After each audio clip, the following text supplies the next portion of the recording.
Ay nako, isang kwentong cravings na naman. Ang hirap talaga kapag isa kang foodie. So, my friends and I have been craving for lechong kawali. Since madalang kaming kumain nun dito, so we went to a non-halal restaurant.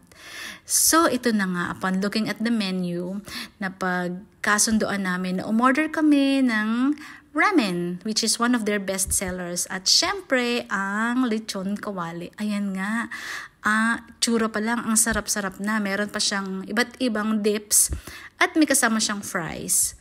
So, hindi naman ako mahilig talaga sa ramen, pero talagang ang sarap. Naubos ko talaga yung isang bowl. At pati yung mga kaibigan ko, ay nako, sobrang nag-enjoy sila sa pagkain namin. So, hindi ko alam kung ano na naman ang susunod naming cravings. So, how about you? Ano ang cravings niyo recently? See you again. Bye-bye!